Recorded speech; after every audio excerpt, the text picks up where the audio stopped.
Welcome to November Foxtrot, brought to you by virtual hosts Mike, Lance and Andy. Enjoy show. Jesus. Not bad. Lance isn't here, the children are playing. Yeah. We're out of control. Oh, hello everyone. How are you? Hello. How you doing, Andy? Yeah, alright mate. Long time no see. Yes, we literally haven't seen each other in the last 3 days, 2 days.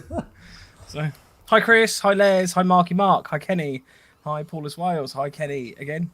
Paulus Wales first, well done mate. James C, what was that? Yeah, I was just playing around on Snapchat. I don't really use Snapchat to clarify, but there was a fun filter and I thought it'd be amusing. Yeah. Chris, how's your broken finger? Because you still haven't sent us a photo of it, so it's not broken. Hi Matthew. I don't believe you. How you doing, Andy? How are you? Yeah, I'm alright. How are you? Yeah, not too bad, not too bad. Still recovering? Very tired. You'll notice tonight, by the way, that we were at NAE or NAF, whatever you want to call it, National Airsoft Festival this weekend. Event festival. The event festival, the NAF. Yeah. And we bumped into Empire Airsoft, and he very kindly gave us these awesome T-shirts. Look at my breasts. Which we love. So thank you very much, Kenny. It's really appreciative. I might have to start wearing some of these multitude of Airsoft T-shirts that I have, because I keep sort of picking them up from various places. I wouldn't know. Every time I get given a polo shirt, it's the wrong one. So once. And, the other time where the T-shirt was not given over until...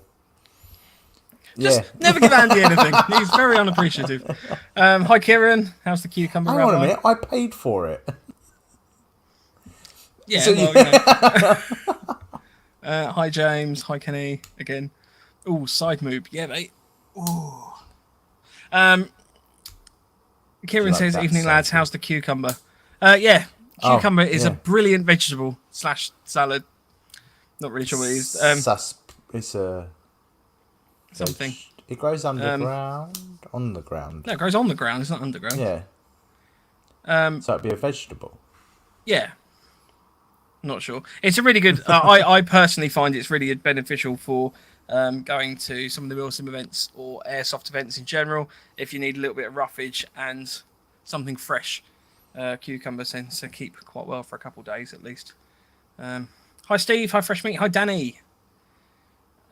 Chris says Abdul Ben Fraser had his new circumcision knife with him. Yeah, I got a new knife at the weekend. A little I'm not going to talk too much about it because I bought it specifically for killing Padraig at some point.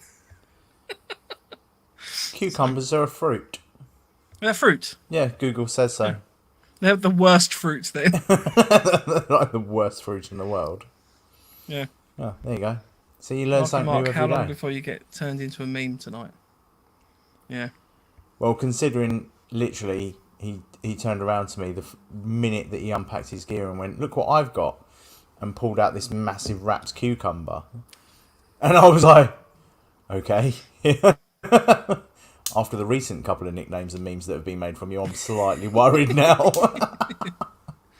Yeah, there's a few people saying that if you dip a cucumber in sugar, it tastes like watermelon. It does. I have tried that. As Paulus Wales says, it's the worst bit of the watermelon. So it's like the outside edge of the watermelon. But it does taste like that. So, right, yeah. Moving on. Yep. So, first bit of very important news. Lance can't be with us tonight. No. It is Mrs. Punished One's birthday. So happy birthday. Yep, happy birthday. The Mrs. Punished One? Mrs. Punished One. Mrs. Punished one. See, that just sounds really bad. That just Hi, sounds Dan. like a dominatrix name, doesn't it? Mrs. Punished one. Miss Punished one. Yeah. Yeah, Lance, that was not a good idea for us to do that. Lance We're said, left on alone. yes, wish her a happy birthday from us. We've done that, and we've made it immediately very weird. Yeah. So, cool. Well done, us. Yes. Woohoo! Pew Pews. What have you bought, Andy? I know you bought a couple of things. Only one thing. My new Olight, my pistol Olight strobe. Shouldn't have done that. But yeah, love it. It goes on my Gucci 911 at the back, and it matches colour. And that was it. And now I can only see out of one eye. That's a nice little torch. How much was it, roughly? Do you want to tell us? It was 130 from There you go. Kydex Customs. It was very nice to meet and say hello to, and have a little chat with. I have to say that was probably one of my favourite things about the Airsoft Festival, was actually just meeting some really cool people. There was one company I wanted to talk about specifically, who we literally just met the guy, and he was like, "Oh, I'm starting up an airsoft shop. I want to give you a prize for your 100th episode raffle." Yeah, so it's Omega Airsoft, or Airsoft Omega. A guy called Andrew. He has very kindly given us an optic to go in the raffle, so that'll be added up to the website this week. Yeah. So yeah, yet another prize in the pot. Just chatting away to him, and he was just like, "Here, take it." So absolute legend. Thank you very much for that as well. Buy tickets. It's payday. No, donate to charity. Donate to charity, and then we'll give you some tickets. That's how that works. Yeah. It's nearly payday. People are getting paid like today and tomorrow. So yeah, donate. Please do. Full details on our website, novemberfoxtrot.co.uk/comp100. So I got a few things. I bought a couple of things. So I have yet again, and Danny will find this amusing, I have yet again lost the mouthpiece for my Source hydration.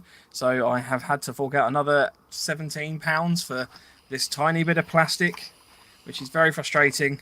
But Andy, you said you've got a little way that you can block the quick disconnect system. Yeah, so you just put working. like a little bit of plastic or just a little shiver of wood or something, just anything to stop you from pressing the release button. But I think if it came off that easy, I think the release latch on your hose is probably not the greatest. Yeah. Danny says just glue it in. Yeah, I might have to at some point. I'll be honest with you. It's very frustrating because without this, the Source hydration hose has a internal locking mechanism which stops water from coming out. And it just doesn't work.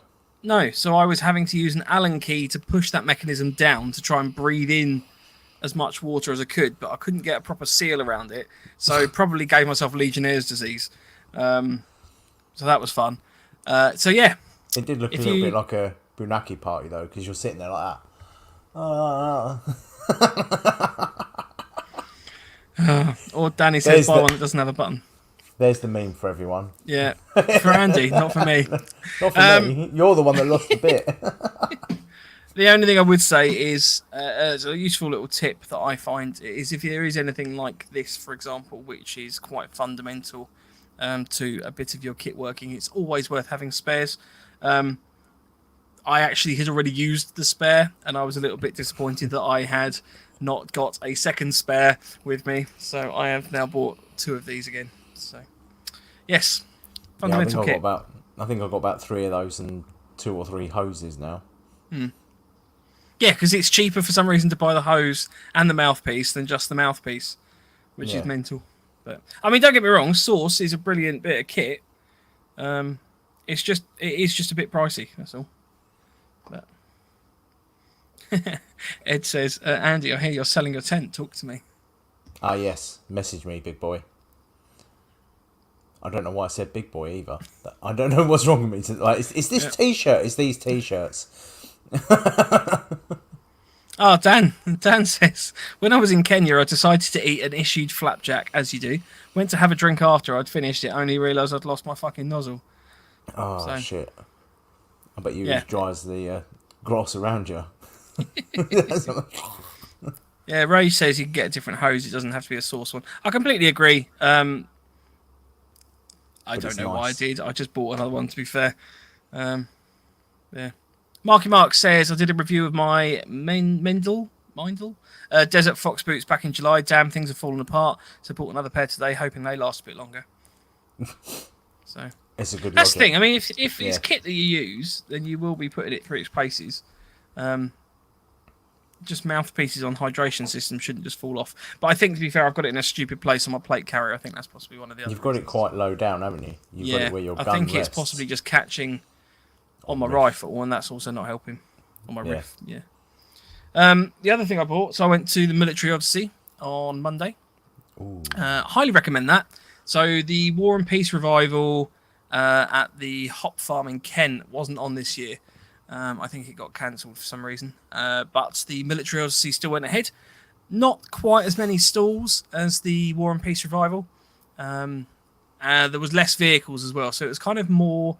I would say there was less vehicles at the Military Odyssey, but the Military Odyssey spans more of history. So, for example, there's Romans and Greeks fighting in the arenas, as well as World War One, World War Two. And I must admit, I was looking at a lot of the World War Two reenactment. I was thinking, this is, especially after having chatted with Dan all the weekend, and then having him on the podcast the other day. It's something I might be interested in. That was my weekend though, wasn't it? I was like, ooh, they're selling an M1. Ooh, they're selling an M1. Ooh. So, lit a fire under my reenactment backside again. Yeah.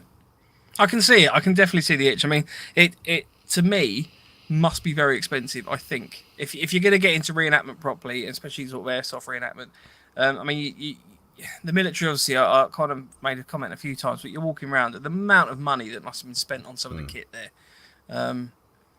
It's just phenomenal, but it looks good. You know, it's obviously trying to pay homage and properly replicate what the soldiers of that time actually wore. It's cool. Yeah. All right, Kieran. That ain't no tent. Honestly, right, so Andy was very kind. We went to the National Airsoft Festival. We'll talk more about that as a bit of a debrief in a second, but we went to the festival this weekend. Andy was very kind to bring the tent, and he said he was bringing a tent, but what I turned up to was basically the Taj Mahal. I've never seen so much tent in one place. At one point, I genuinely forgot I was in a tent. It was... It has wardrobes. It had wardrobes, it had an annex, it had freaking garage. I brought a gazebo thinking that we wouldn't have enough outdoor space. We ended up with like an entire outdoor seating area. And it was very kind as well.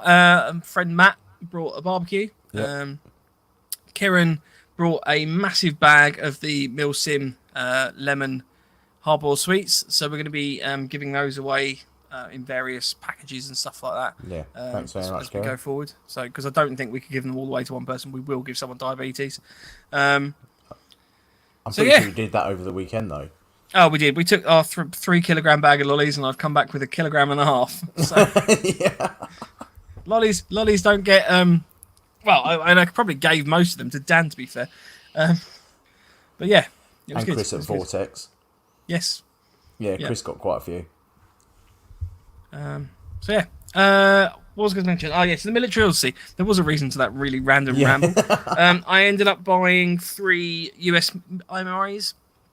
I've opened these now to go through what the various contents are. But I've got an Italian sausage with peppers and onions in marinara sauce. I've got a pork patty, and I got a shredded beef in barbecue sauce.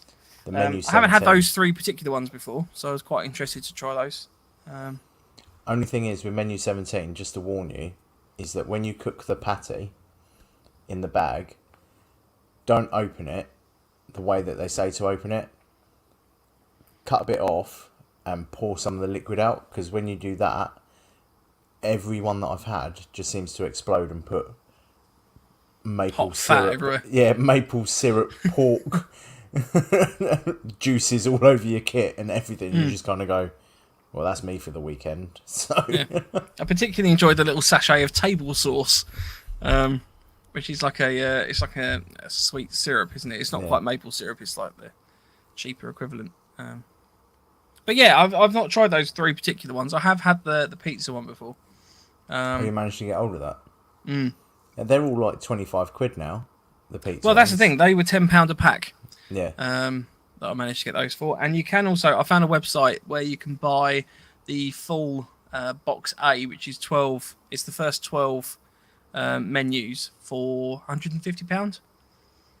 Which I think works out about £12.50 a MRE, if anyone's interested. But I must say, the MREs, I think if you compare the MREs from the US to the UK kind of 24-hour ration pack, you definitely get more for your money in terms of, if you're an airsofter or a MilSimmer and you want to, get that full immersive experience, you decide to go down sort of the MRE route, I think you probably get more for your money with the UK ration packs. Yeah, I prefer the US ones just because they're more comfort foody. I feel. I feel the British ones. I like the British ones. Not all of them. Some of them are really diabolical, but some of them are actually really, really nice. But I find the US ones, they're a bit more comforty. So you get like the M&Ms, you US get the food, Snickers, isn't it? yeah, and everything's just like got E numbers in it. Yeah. So, like after lunch, you're just running around like a lunatic. Let's go. Yeah, just I'm going to be a petulant child for the next 3 hours. But yeah, I mean they're good. They're good. I mean it's interesting just doing a comparison between them. I'll probably put some pictures up actually of these particular 3 onto Instagram. The only thing I have taken out of the pack is the grape juice. So it's like a grape isotonic flavored drink. Yeah. Which it's like Kool-Aid, isn't it? Yeah, I've had grape flavored stuff in the past. It's not a fan. Americans can't do grape. No. At all. So, yeah. So that was my interesting purchases. Should we talk about NAE, NAF? There were some highs. There were some lows. There was yeah. Well, there was a lot of lows for me. Saturday, There was. I sort of. Right. Well, let's just set the scene. So obviously, we both went to the event. Andy purchased a non-playing ticket, and I purchased a playing ticket. So Andy, if you go through your lows from the non-playing ticket perspective, and then I'll go through my lows from the playing ticket perspective, and then we can end on the high. Well, we'll do the low. We'll do the. Should we talk about the toilets first? Let's talk about the toilets. The toilets were terrible. Well, yeah. I've been to festivals and things with 3 times as many people, and the toilets have been kept in better order than that. I've never. But on the Saturday, I was walking around for 45 minutes to try and find a toilet that you could go into, and then I bumped into that bloke with his 9-year-old girl, and this poor 9-year-old was just in tears because they couldn't find a toilet. So, we both had a little discussion about it, and we decided that we'd jump in a car and drive down to the local services, which is not a good sign in my opinion. I think toiletries should be your priority if you're holding an event like that. But yeah, I'd shit most places to be honest. I'd dig a hole and take a shit. But when you've literally got mountains of shit so you can't even sit on the toilet seat. Yeah, I mean, it was basically some of the toilets were like a proper poo lasagna. You ended up with like layers of crap and then toilet paper and then crap and toilet paper, and it was just horrendous. I mean, it's not been like that previously, so no. I don't know what was different this year. There might have been a lot more people. I swear I've been to NAE, or I keep calling it NAE because that was what I was originally introduced to it as. I think it is NAE. I think it is NAE. No, I think it's NAE, isn't it? Well, it's either the National Airsoft event or the National Airsoft Festival, so whatever. Yeah. I have been to it before, I swear, and there's been more people there, but it felt this year like it was absolutely rammed. I mean, the camping, for example, I've never seen the camping quite so busy. So whether more people were camping than normal, or I don't know, but it was definitely noticeable in the toilets. Yeah. Well, considering I got there at 9:30, and I basically had to park all the way up at the back of the field as well, because there was just no room, probably for the first 10-minute walk. Which is, to be fair, you know, I mean, again, it's people got there early. I quite regularly have to, you know, there's quite a long walk through the campsite unless you get there super early. But this year was just, it just felt busier, and I don't know why that was. Whether it actually was numbers, or the like, I'm not sure. But the toilets were diabolical. Yeah. Yeah. Yeah. What else, Andy? It was a bit of a shock. What else didn't you enjoy with your ticket? Well, so I obviously hurt my back because obviously I missed the show before because I was lying on the floor, and so I went for a camping ticket. Like, I changed it over and everything, and was just like, right, fine, we'll just have a nice resting weekend. So paid me 40 quid. All right, all good. Turned up, got a wristband. That was it. Or there was probably 200 people, families and stuff, all camping out there. Didn't pay the 40 quid, and you saw them in the shop and stuff. And that was, to me, if you're going to pay and be a willing participant to pay the money, then you should be entered into stuff. Like, why? That's my opinion anyway. Like, basically, I could have turned up for free and sat in the tent, which was what I did anyway. I just think 40 quid seems a bit much for nothing, really. When other people that's the thing. I mean, you weren't allowed to do a lot of the various bits and pieces. Obviously, the raffle and thing, you weren't included in that. Yeah, I wasn't allowed in the CQB area. I got frowned at when I walked into the shooting range to test this new pistol. They were like, "Oh, you're not playing?" I'm like, No, I just want to test my new pistol that I bought." "Oh, well, we need to tag it." And I was like, "But I'm not playing." "Oh, well, where's your blue armband?" "I'm not playing." Jesus Christ. Like, how many times do I need to say it? Yeah.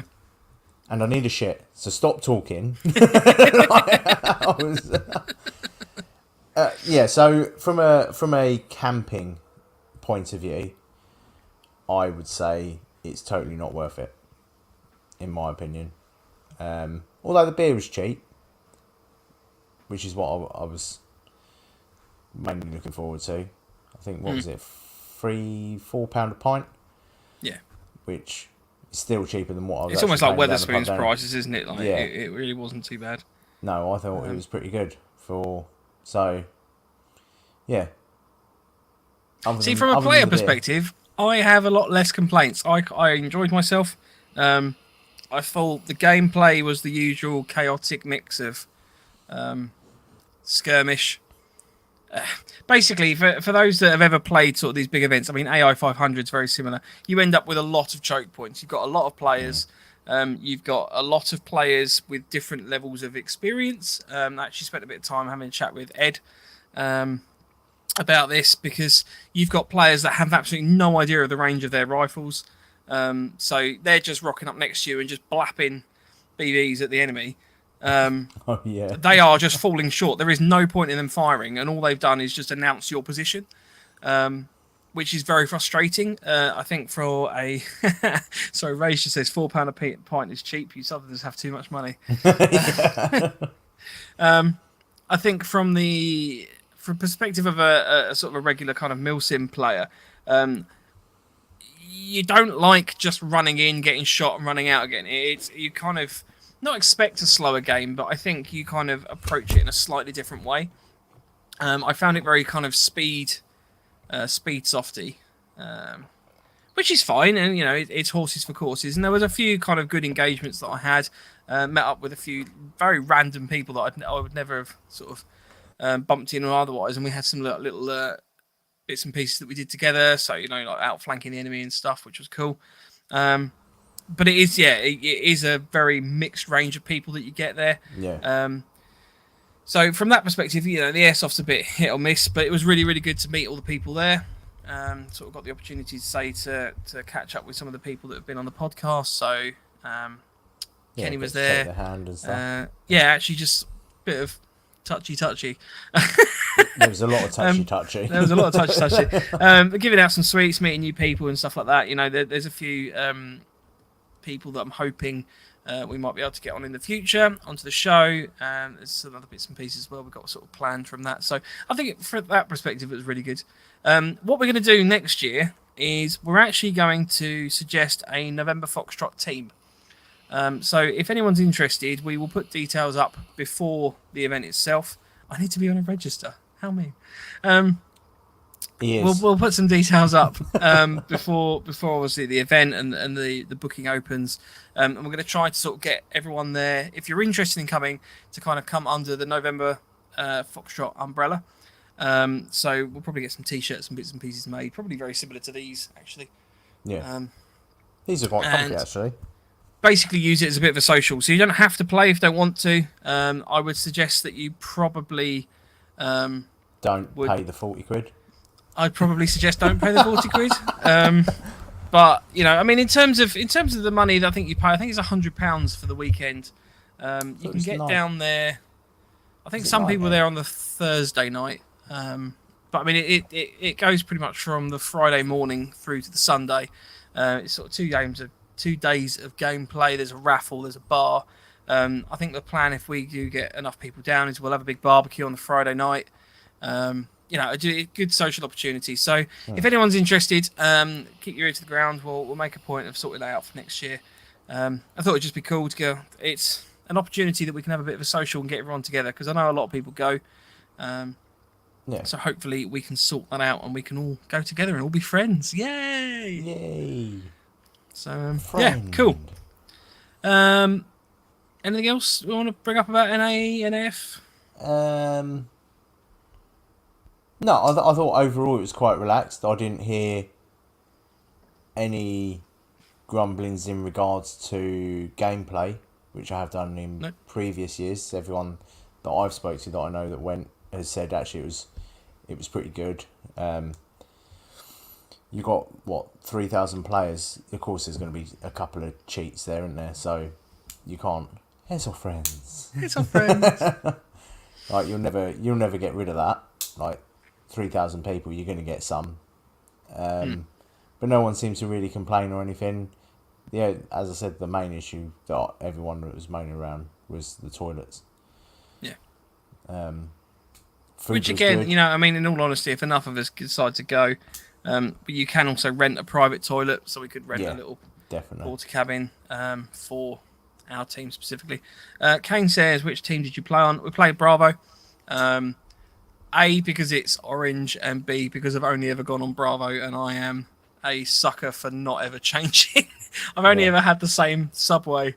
I think, albeit bar one trip to Subway, I always have the meatball marinara. I'm not really good with change. I don't like change. Yeah. Kane says, others, boo. I think we should go others next time, I think.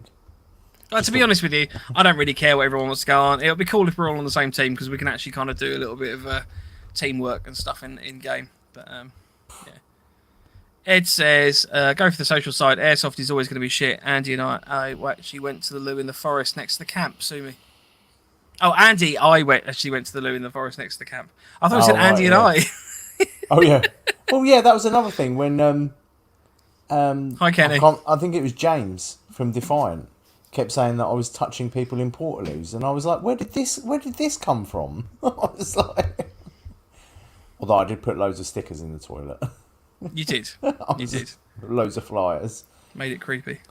It did make it Empire. creepy. Empire says, great to see you two lovely men at the weekend. It was awesome to see you as well, bud. Look.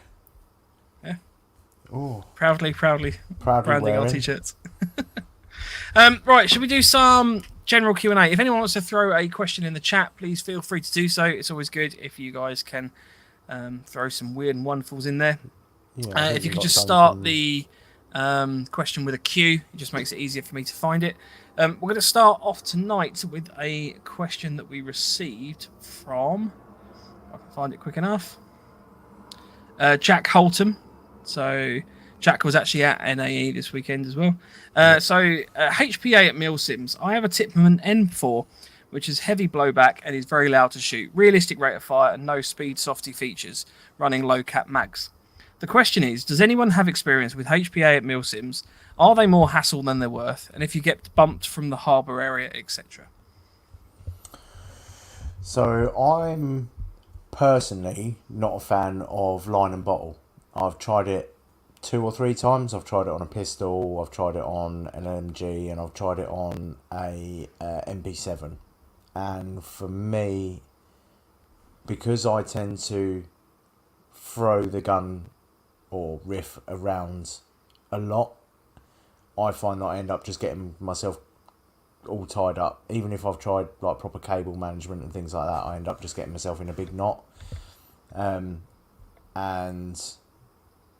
I find that having a bottle takes up room that you could use for other things, especially if you're running it, say, on an LMG. If you're out on a patrol, you've lost a whole section of HPA bottle, which you could have water or pyro or food. You've taken a whole section of your pack away. But then again, once you get used to it, I suppose, I can't really comment. Like, personally, from my point of view, I don't enjoy running a HPA. Like, they're cracking bits of kit, but I would personally run a HPA system on top of a vehicle, because then I could just run it on a scuba tank or. Mm-hmm. That's just my personal opinion. I think the HPA LMGs, I know obviously we've spoken about those before, obviously running through gas like an absolute mother, but if that's on a vehicle, that's not going to be as much of a problem. No. And I can definitely see that being a major advantage. Now, I personally have never run a HPA system. I have seen them, and some of them are super quiet. I know you can get is it the Mancraft kits, the Wraith CO2 systems and the like in there as well? Oh, yeah, so you put the CO2 some of those bottle. get down proper quiet, especially on the bolt action rifles and things. So I don't see a major problem with it. The only thing I would say is that I have witnessed, both funnily enough at this weekend as well as previous actual MilSim events, a number of people having major problems with a HPA system. Either the line going, in which case you're just running around with a as it all goes all over the place, or you're not getting sort of enough gas pressure, or there's some issue with the tank. And I've probably seen more issues like that, which are harder to repair in field than I've seen with, for example, a dead AEG battery. People generally have a lot more batteries available. You can go, oh, have you got a spare battery? Yeah, sure, mate. You can borrow mine. Hi, Philip. Morning, NoFos. Wolverine Wraith. Sorry, Empire. Call me an amateur. But yeah, so at least I knew vaguely what I was talking about.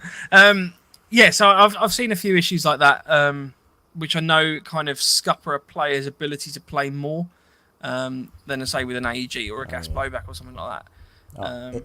Evening Ash, Pegasus. So yeah, I mean, if there's a few comments in here about it. So Pegasus says most MilSim will get you to hide the line down your sleeve or in a sling. Empire says, I use HPA at MilSim, both CO2 and line. Line was a bit of a pain, kept forgetting it was attached, but it was okay. Ray says, why would you go to a MilSim as a Ghostbuster? So obviously with the cable attached, or the tube attached, obviously it's not as ideal, because obviously you are somewhat limited in where you can put your rifle and take it off, etc. I mean, there's been a few times where you sort of, I've seen people kind of undertake going in through slightly more obscure routes to buildings through sort of windows and bits and pieces like that, which is obviously harder to do if your gun is actually attached to you. You might want to pass it to another player above you. Obviously, if you're having to disconnect it before you can do that, that obviously slows you down slightly. But I don't see it being a major hindrance. I think it depends on your role, maybe, as well. Yeah. Like some of the weapons that we've seen, especially at that Octo event, that guy that was running that AK, that he'd DMR'd it or something, didn't he? Yeah. And that thing was whisper quiet. Do you know what I mean? I mean, stealth. That's an stealth, advantage in itself. Yeah. But then again, I mean, he's that's going to getting be. himself tied up. Yeah, I mean, it's going to be in terms of some people like going loud. I mean, I know. I think the Daytona kits are pretty noisy. They're pretty cool. Some people like going quiet, but yeah, I don't think it's a major issue. Morning, Phil. I'll tell you what, I've certainly never seen anyone going, "Oh, HPA users." I think you see that a lot more in Speed QB. It's Speedsoft and Speed QB. Speed QB. And that sort of thing, because you see the people with the ridiculous trigger response, don't you? And like the mag dumping and the just ridiculous amount of ammo, and they'll just playing it like a which I think that's probably one of the bigger problems with it. If you've got the limited ammo capacity, I don't see it being much difference. No, I think basically you play it how you enjoy it. At the end of the day, I think if you play HPA, then you're used to running it. Give it a go. Like you'll soon find out if it's a hindrance to how you play. I think for me it was a massive hindrance. So I choose not to do it anymore. But there's guys out there that have been playing with HPA for decades. Well, not decades, but long enough that they're used to it and they know what they need to do. So I suppose if that's your play style, go for it. Give it a go. There's no harm in it. Frontline says, all this time and I only just noticed I can put myself in as frontline. I welcome HPA at MilSims as long as you sort out your own admin. HPA works best on vehicle platforms for us. So there you go. Yeah, cool. Yeah, I don't know how you'd hide a bottle on. I suppose you could on the US kit you could run it in a haversack, which is a backpack. German, I'm not too sure about. I suppose you could run. Didn't they have the gas, like the cans? The gas mask, yeah, gas mask. Kind of sat on their backs or the gas belts. mask can. Yeah. Yeah, I suppose you could use that. Yeah, that'd hide it pretty well, I think. Yeah, so there are ways of hiding it. That follows on with Kenny. Kenny says, would you play a gas blowback only event? Yes. I definitely would. And I know Pegasus will jump in any second now and be like, that's all he runs. And to be fair, the photo that he set up, that he tagged us in, is actually quite a nice little photo. 100%. As soon as GHK pull their fingers out and get the AKM back in the UK, I will run an entire event as gas blowback. So yes. I mean, personally, my gas blowback capability is pretty much SMGs. I am actually just selling my gas blowback rifle, so I tend to prefer it personally for kind of more CQB style engagements. But yes, I'd still go to an event. Just gas blowback only, it would just be cool. Yeah. I think the AKs and the TM MWS. Yeah, see, he told you. Pegasus' gas life. Yeah, they just sound awesome. Like the effects, I think's spot on. So yeah, 100% I'd run a whole. Unless it's like you wouldn't run a gas if it's 40 degrees or whatever. I don't know. Pegasus would be a good one to answer that. Like, I'm not even sure. Like, I know they are affected by heat, obviously, and temperature.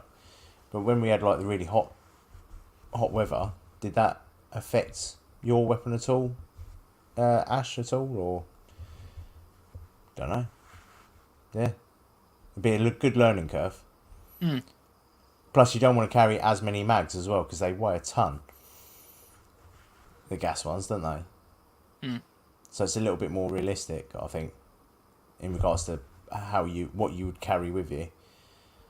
But then, I don't know, it would be an interesting comparison. Do the gas blowback mags weigh more towards what the real steel mags would weigh? I think they're heavier than the real steel. Well, unloaded they'd be heavier, but loaded they'd probably be roughly about the same, I would have thought. Well, while I'm Looks like hoping some Pegasus might jump in, but while he's potentially doing it, Ed said, I can't wait to turn up with my gas drum mag on my AAP at this event. So, yeah. That would just be ridiculous. Yeah.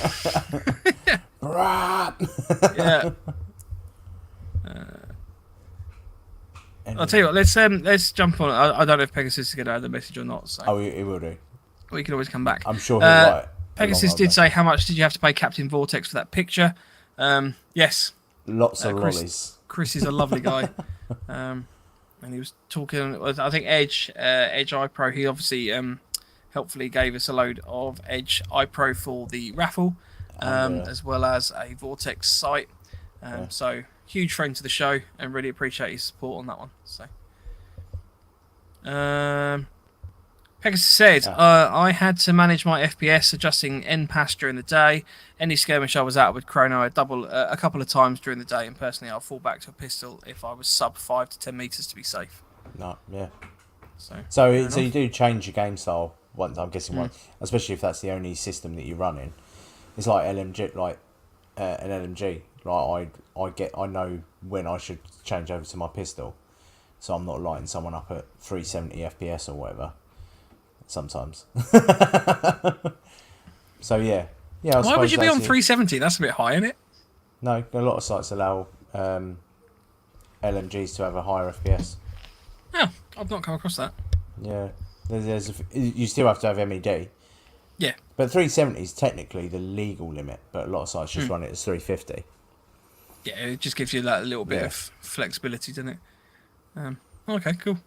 Philip says, Philip says, we get HPA users at skirmish days, and the difference in performance when you're carrying an AEG and you're up against someone with HPA can make it more challenging, but range and mag capacity is a good leveler. Being able to let off 40 rounds per second is good until you get shot because you have to change mag every 2 minutes. Yeah.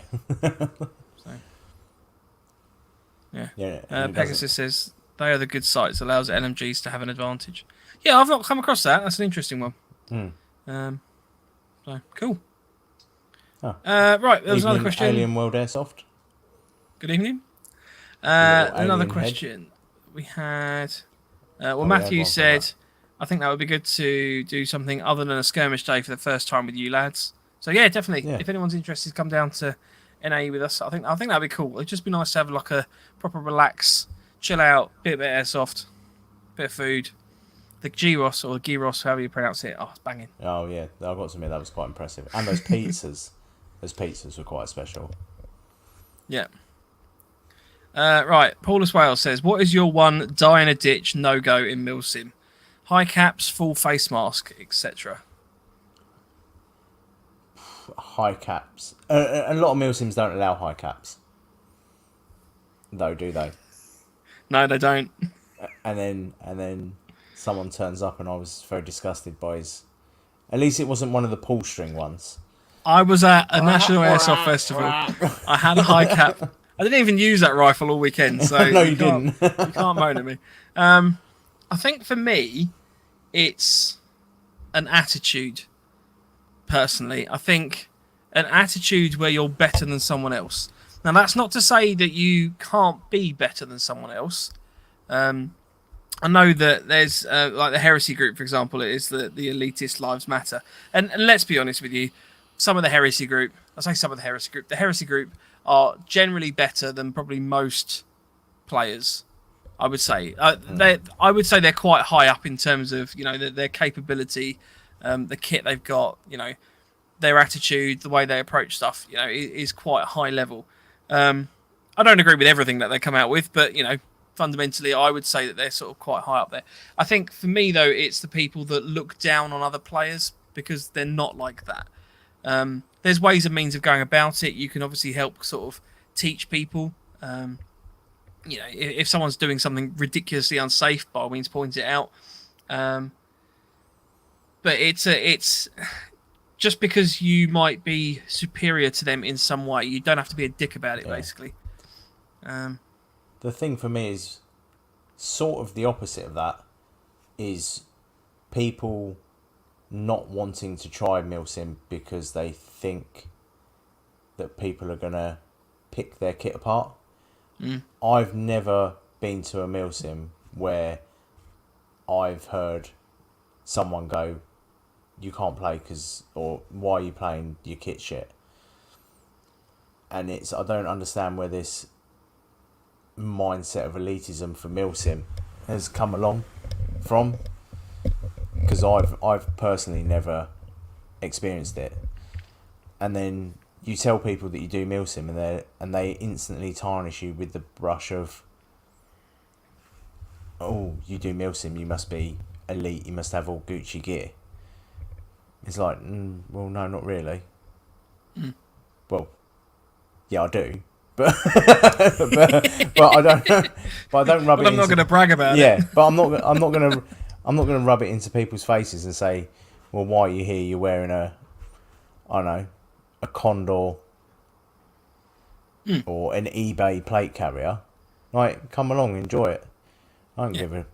And that's the thing that is a die in a ditch thing for me, is when people say, when you say, oh, I mainly do MilSims, and they kind of go, ooh, or you're one of them, and you kind of go, no, I'm really not, and I've never seen it at all. Yeah. Yeah. See, I've seen some people take a slightly holier than thou attitude, and I just don't have the time for those sorts of people, to be honest with you. Like, at the end of the day, we're playing a game, we're trying to have fun.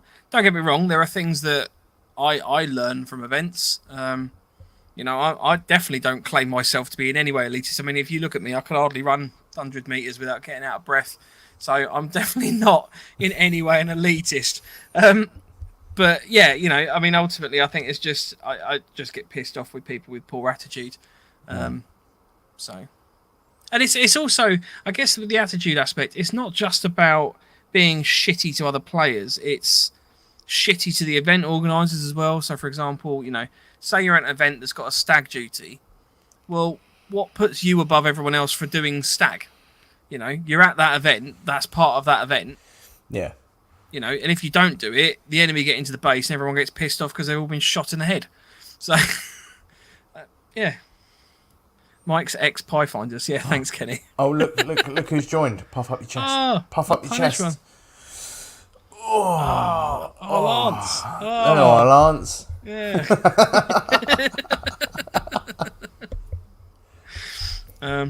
Yeah, Kieran says we need to be welcoming to the future of the sport. Exactly. So, exactly that. So, cool. What's next? I think we had a Danny couple says, on the sheet. Sorry. Danny says, what's sorry. your next event? Ooh. What's your next event, Andy? What, playing? I think mine's the SEO one coming up. Yeah, that's my next one as well. Actually, no, when is that? October, isn't it? Yeah. Yeah. Yeah, that'll be my next one. I am hoping to make an appearance at the Defiant one, but I won't be playing. Just because I can't. I've got too much other stuff on at the moment, unfortunately. When is that Defiant one? November. I've lost all the dates. So I'm planning to play the SEO one, and then I'm planning to be at the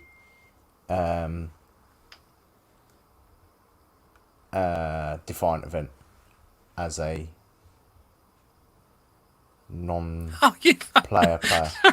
Lance has got a t-shirt as well. He's just sent us a picture. Has he? Ah, little bastard. We thought we were going to get you. Yeah, we thought we were going to get one before him. Yeah. No, fair enough, mate. Fair enough. So I think that's probably our next event. I'm probably quite limited for the rest of the year now in terms of what I can do. There you go. Look at that. Nice t-shirt, chap. Lovely specimen of a man. Exactly. Cool. What we got next? So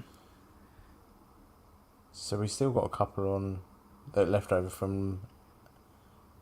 No, if you got one, throw it in. So this was from. Tony...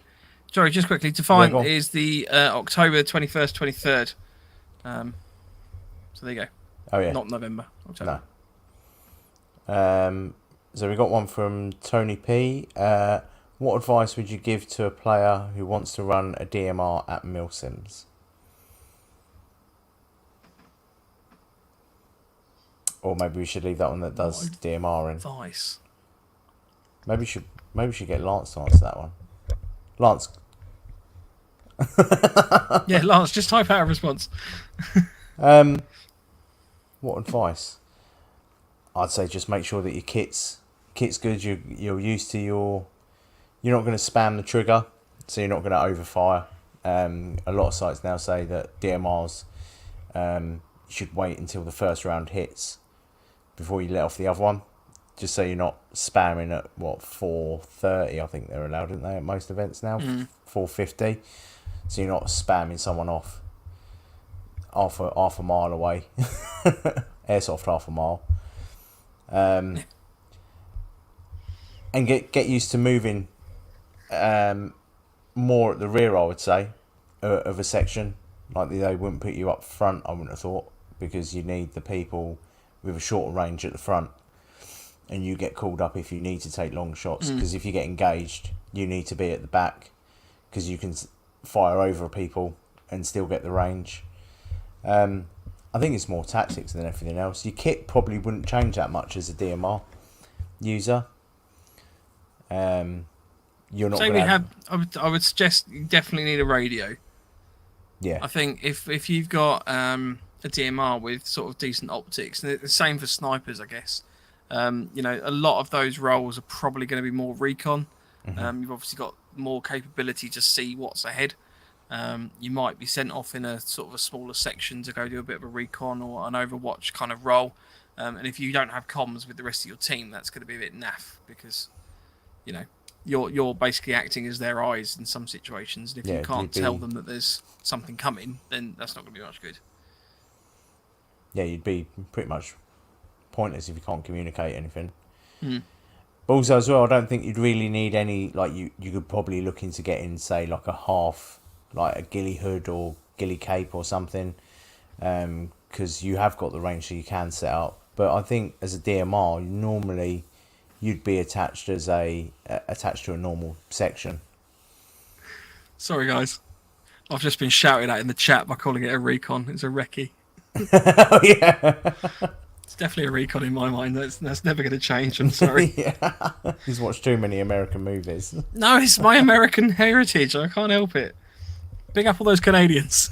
Yeah. Oh, fuck. Oh dear.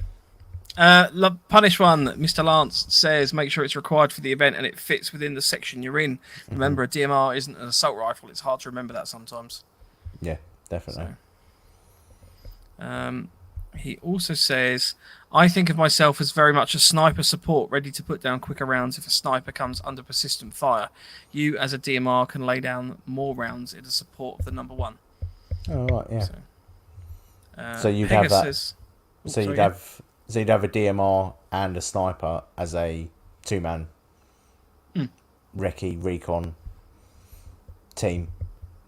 Yeah, I like that. That works well. It's a good tactic, actually. Pegasus says DMR at MilSim is hit and miss. Check the rules of the event. Sterling have the same FPS for DMR and assault rifles, so there's actually no advantage. Oh, I didn't know that. I suppose it's one of those things that because I don't have one, I'll just kind of, yep, no, it's fine. Right. I haven't run mine much, to be fair. I mean, to a certain extent, a lot of the guys that we play with who run the DMRs or the sniper role, in all honesty, have a lot more experience.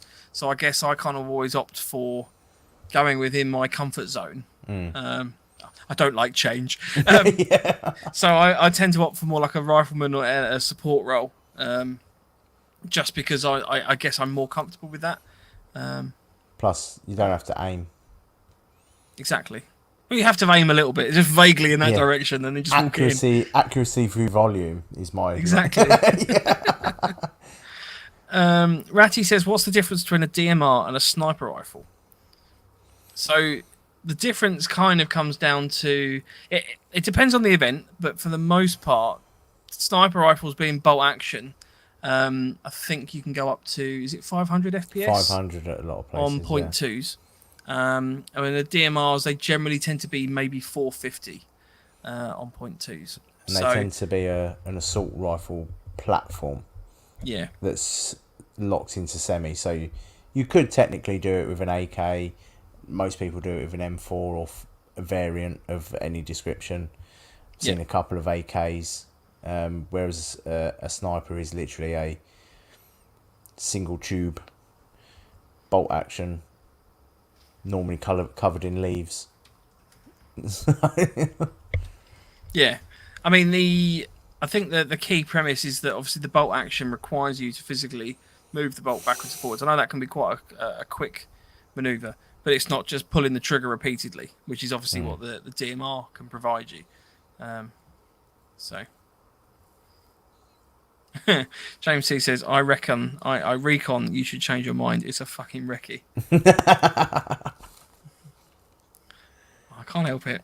But it depends. It depends if you're say for example you are doing a US kit, then you would use recce or recon. You use recon. Now I'm getting confused. Yeah. So if you're wearing an English flag on your kit, you can use recon and canteen. And if you're wearing an American flag on your kit, then you can use I don't know. I've lost it now. Canteen's American, Andy. Canteen's American. Fuck's sake, I've lost it. Kenny Rebel says, does snipers number 2 usually have an assault rifle to provide close protection? Close protest. Yeah. Protection. Yeah, close protection, yeah. Yeah. I mean, I would suggest that, if you've got, it depends on the team. I mean, within obviously the actual army, I can't speak for that. I mean, Lance, I know, is a lot more clued up on actual sniper army tactics. From the perspective of airsoft, you're probably going to find that you've obviously got your secondary, which is most likely, I think, going to be an MK23 pistol. Yeah. Just because they're quiet, you've got that. But yeah, I'll be honest with you. I actually did. Oh, who was it? There was one of the snipers that we met, Andy, on the Saturday night. One of the Empire's lot. Yeah. Let me just dig it, because it was quite interesting. I was sort of talking to him about what kit he wore.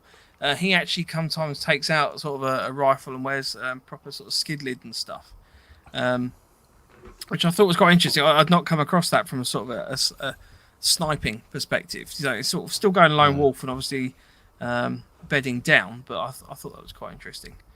I can't find him now. Was that the lad that was talking about docking and Alaskan rolls? No, that was someone else. That was a whole different conversation. Yeah. Ed, what did he run? He was the one sitting two seats down from me. Kenny, you might be able to help if you're there. Edward said, "Oh no, I can't remember his name. I think it was Chris." It was the one not sitting next to you. It was the one sitting in between. Yeah. Ed and the bloke sitting next to you. Yeah, Chris. His Instagram is at waveslider_trailrider. So if anyone can tell me what Chris specifically uses, but he kind of goes for the Cobra hood kind of approach, the Viper hood, whatever hood he uses. Empire, I can't remember where he was. He was drunk as a skunk. But no, I thought that was quite interesting. So he's sort of gone with less of a sort of proper sniping loadout in that particular instance, and more with an M4 style. Yeah, I thought it was cool. Punished one, Lance says, sniper pair, real world would be the sniper would have his long plus assault rifle, and the spotter or number 2 would have his DMR, or in the British Army, an L129A SSW. So. But in airsoft, the best combination is a sniper and a LMG gunner. Yeah.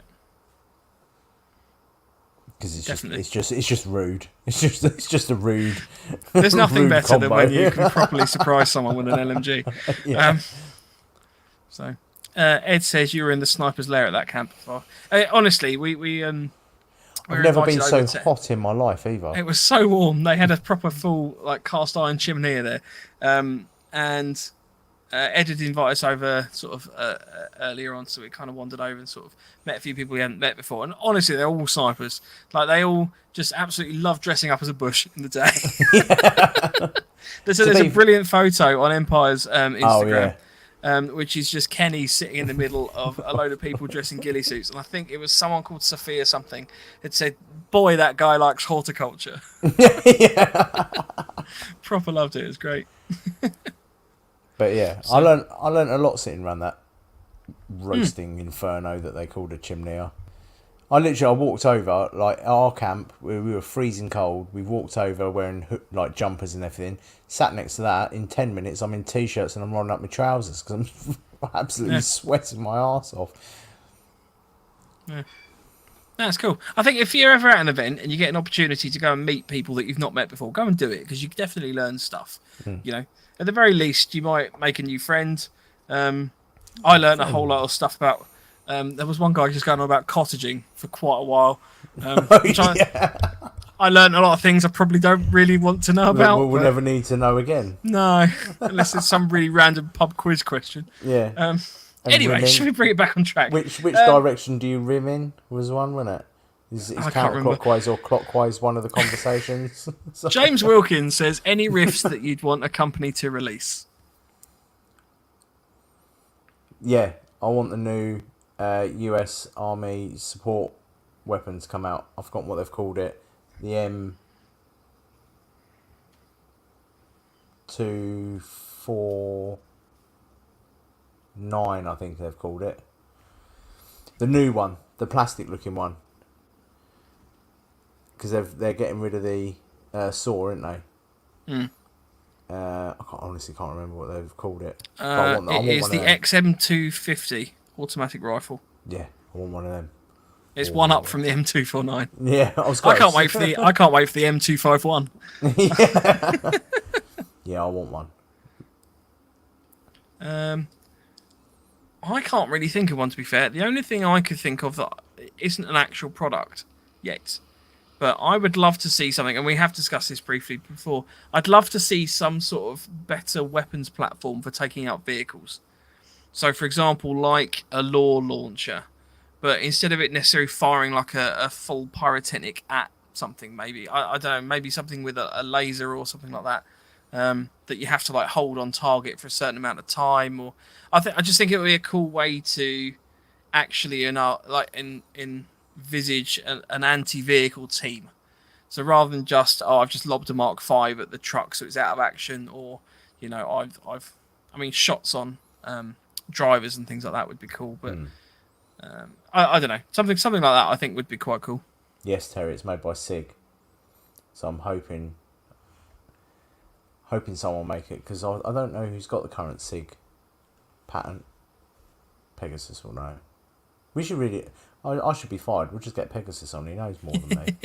I was gonna say you're the LMG guy. Yeah. Like, I just have my lightweight stoner that I run around with, so I wouldn't know. Yeah. All your guns are so light. Yeah. They're like little feathers. Because I'm lazy. Paul as well says, like the SA-80, I also remember the only M249 being the one with the bellow system. So. Yeah, M249 was, yeah. My bad, everyone. It was me being a... Rage says, I'm sure there is talk of TM bringing out an MCX NGRS. That'd be cool. Yeah. For probably £900. Yeah. It'll be cool. Yeah, because TM have just gone, right, if it's not four figures, we're not going to release it. VFC currently do, so James says VFC currently do all the SIG products, hence this shit. Yeah. I'll just rip out all the internals, to be honest. And just put an A and K system in there. This'll work. Yeah. Terry says a decent SLR. Paul as well says it's... Sorry? Terry's also said a GPMG. I'm pretty sure someone did do one. Ah.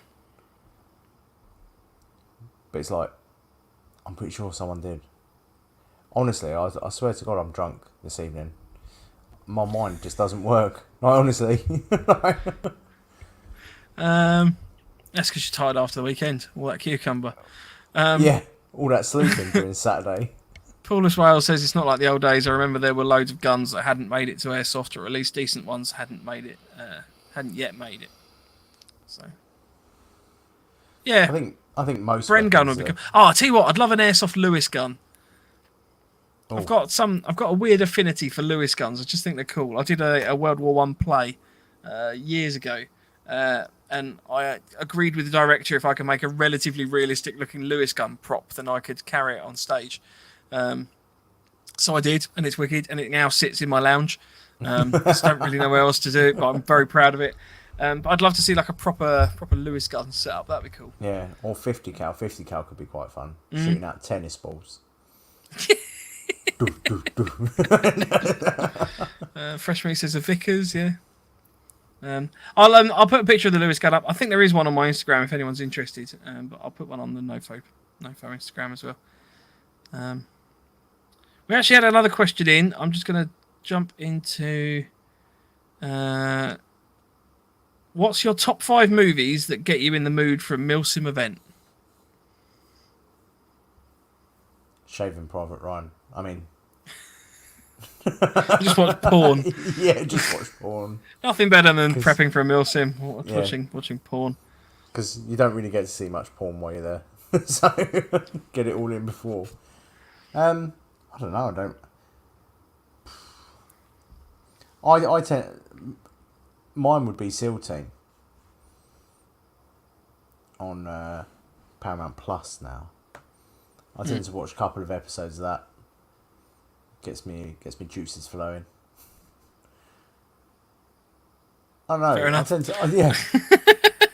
I must profess I don't generally tend to sit and watch a load of films before going to an event to get myself revved up.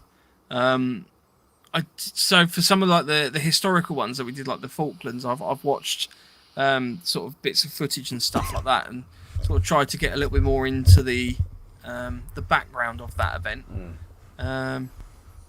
Black Hawk Down's good, James Wilkins says. Yeah. It also depends on the event. Like the last Defiant event that we did, I sat and watched. Sicaro. That, to be fair, I did watch Sicaro. I watched at 1 and 2. Or Sicario, sorry, not Sicario. Yeah. Yeah, I literally watched 1 and 2, and then like before the reenactments, like reenactment events, I'd either watch Band of Brothers or Saving Private Ryan. Yep. So it does depend on what the event is. A skirmish, I just drive there listening to drum and bass up until I get up to the door, and then I start putting heavy rock on, and no one comes near you. It works quite well. Skirmish days, I think it would have to be. I don't do this, but it would probably have to be. What's the Mel Gibson one where they're in Vietnam? We Were Soldiers. And We Were Soldiers. Just because of the amount of children just running around like chaos. Mine would be Hot Fuzz. Yeah. At a skirmish day.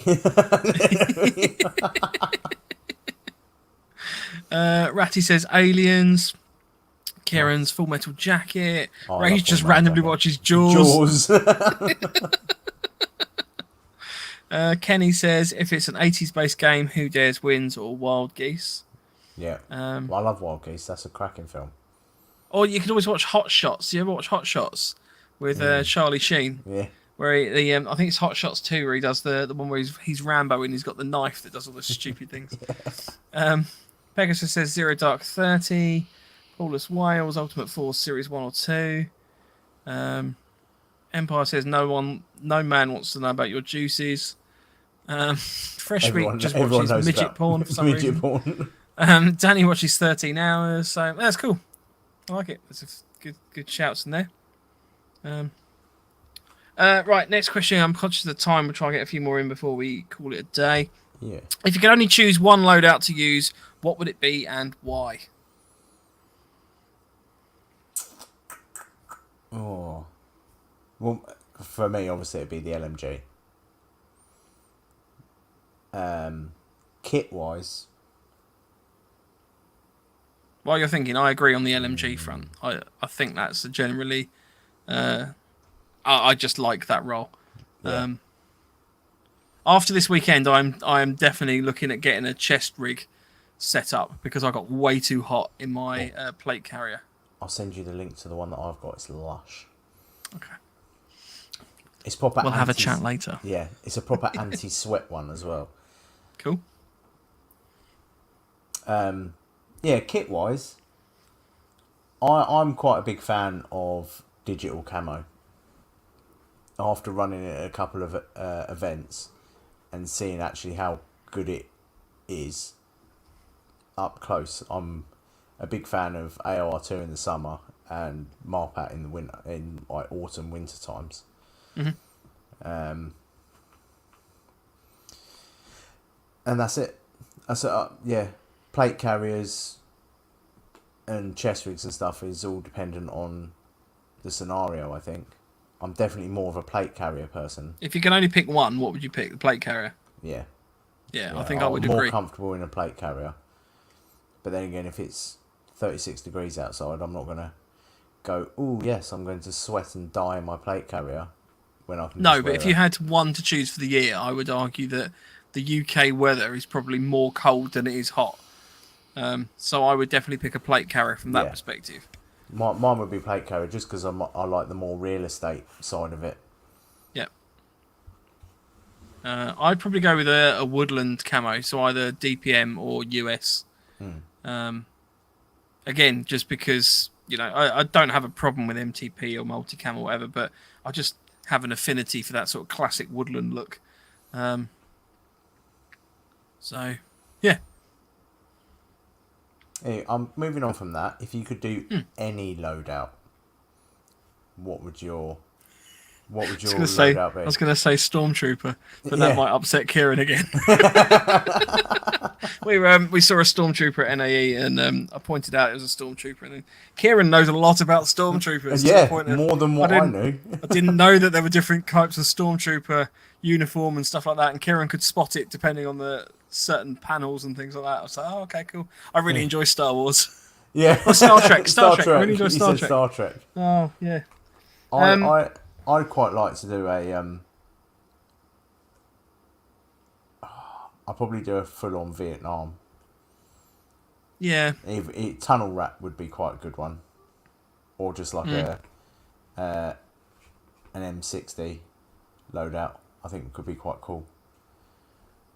Yeah, I think I'd probably go for something historical as well. I think probably I would go with a Vietnam one. Because I guess it's just that little bit further back. I mean, I would be sort of Vietnam or Falklands, I guess, from that perspective. But I think the Vietnam would be cool. I mean, World War II would be cool. But I think for me it would, Vietnam. Yeah. So. Yeah, Kieran says, I think you know what mine is. Roadie, bush stroke, trousers, jacket, pattern 69 webbing. That looks spot on, that dude. Yes! Like that. Why did I not think Starship Troopers loadout? That'd be brilliant. Would you like to know more? And their gun as well. That would be a gun that I'd like to see come out. Just this oversized shotgun machine gun thing that does fuck all against the giant bug. Terry says, what from World War II? I'd probably go US paratrooper. No? Go infantry. Why infantry? Kit's cheaper. No, but I'm suggesting if you could build any loadout, I'm assuming we're getting this for free. Oh yeah, you get it all for free. Yeah, there you go. Red coat. Red coats would be cool. Yeah, red coats would be cool. Yeah. Single I'd probably go sharp. Good if you go sharp. Sharp's rifles. Yeah, Sharp's rifles. Because at least it's green. You've got at least a slight hope that you just don't get shot for no reason. But if you're in a red coat anyway, you'd all be lining up. I'd love to see that. I'd love to see. Yes, but Sharp, all the TV series of Sharp, I'm pretty certain they never properly did lots of like lining up in front of each other. I think a lot of the Sharp stuff was all like guerrilla tactics and stuff like that. So Yeah. Right, we'll do the last few questions. Kane Lister says, where do you guys normally play?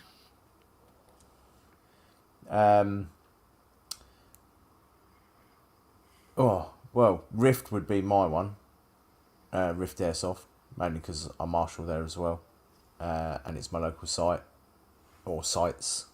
But other than that, if I'm doing a MilSim, I'll travel wherever. But Rift Airsoft would be my go-to skirmish site. I see. I don't generally tend to skirmish. Well, I used to go to Bush Valley quite a lot, but then the site shut down. So I would probably say my regular skirmish site, but I very regularly go, would be probably Apocalypse APOC. Airsoft. Yeah. Up near Sittingbourne. I used to go to Ambush Adventures quite a lot in Aldershot. Used to drive all the way up there to go on a Sunday, which was a long old day. Used to quite like that. But I mean, it's the same as Andy, really. I tend to do more MilSim event type thing. So just you go where that event is. So cool. I think that's it. I don't think I've got any more questions lined up. There's a couple of comments that have come in. I do just want to put these in there. So Danny asks if NAE was like AI 500. It was not. I would argue that on balance, NAE is probably better than AI 500 for a few reasons. I felt the organisation felt better. It felt more like you were at a national event. There's a lot of stalls there, weren't there? So, Kenny says, this is going back to the gas blowback event. I like the gameplay style of having limited mags, makes you pick your shots more. Yep. Rage says, because shooting at rounds at 40 rounds per second just makes a bit of a cunt. Just to piss people off or hurt them, which I completely agree with. Yeah. Especially, if you've seen the video with the guy that's running around the CQB kill house, that it's meant to be semi-auto, but he's running out. It's almost firing faster than probably most people's AEGs on full auto. The screamy one. Yeah, and someone's like, single only. No, it is. That's just ridiculous. Yeah, and then he does the full auto, and it just basically cuts the tree down.